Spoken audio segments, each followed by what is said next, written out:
Bharatiya Janata party 1980స్లో పుట్టింది కాబట్టి Bharatiya Janata party స్వతంత్ర ఉద్యమానికి ఏంటి సంబంధం లేదు.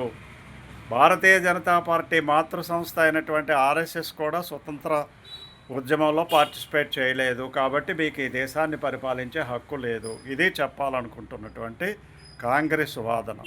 అసలు కాంగ్రెస్ అనేటువంటిది పార్టీ కాదు, వాలంటరీ ఆర్గనైజేషన్. ప్రజా ఉద్యమంగా స్టార్ట్ అయింది ఏవో హ్యూమ్ నాయకత్వంలో. దీన్ని కేవలము పార్టీ కింద వాడుకున్నది స్వార్థపరులు కొంతమంది. వాళ్ళే ఇప్పుడు కాంగ్రెస్ పార్టీగా అవతరించారు. వాళ్ళకు ఉండేటువంటి ఉండేటువంటి తోకలు ఏవైతే ఉన్నాయో, గాంధీ వారసులు అని చెప్పుకోవడానికి వాళ్ళు అర్హులు కాదు.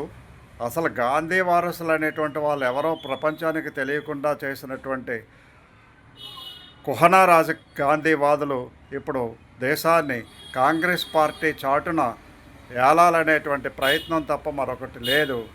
అయినా ఆర్ఎస్ఎస్లో ఉండేటువంటి వ్యక్తులు ప్రతి సంస్థలోనూ ఉంటారు. కాంగ్రెస్లోనూ బీజేపీలోనూ ఆల్మోస్ట్ అన్ని రాజకీయ పార్టీల్లో, తెలుగుదేశం అయితేనేమి, టీఆర్ఎస్లో అయితేనేమి, అన్ని రాజకీయ పార్టీల్లోనూ ఉంటారు. ప్రభుత్వ ఉద్యోగాలు చేస్తూ ఉంటారు, వ్యాపారాలు చేస్తూ ఉంటారు, విద్యార్థులుగా ఉంటారు, ప్రొఫెసర్స్గా ఉంటారు. కాబట్టి వాళ్ళు లేని క్షేత్రం లేదు. ఈ మధ్యనే ఆనంద రంగనాథన్ ఒక డిబేట్లో పార్టిసిపేట్ చేస్తూ ఆర్ఎస్ఎస్ వాళ్ళు ఎంతమంది పేర్లు వరుసగా చెబుతూ ఉంటే, వందలాది పేర్లు, అందరికీ ఆశ్చర్యం వేసింది. అంతమంది ఆర్ఎస్ఎస్ వాళ్ళు స్వతంత్ర ఉద్యమంలో పార్టిసిపేట్ చేశారనేటువంటిది. కాబట్టి ఇప్పటికైనా సరే కళ్ళు తెరవండి.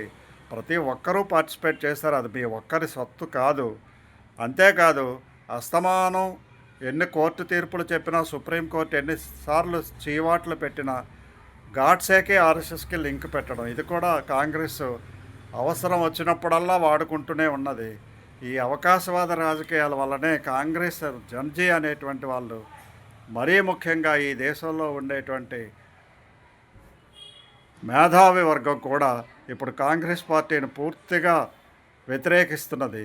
కాంగ్రెస్ పార్టీ దరిదాపుల్లో రానున్న రోజుల్లో కొన్ని దశాబ్దాల పాటు దేశాన్ని పరిపాలించడం అనేటువంటిది కల్లా. అది గుర్తెరిగి ఇప్పటికైనా సరే ప్రజలకు మంచి పనులు చేయాలి అని సద్బుద్ధితో పనిచేయండి. అధికార దాహంతో కాదు.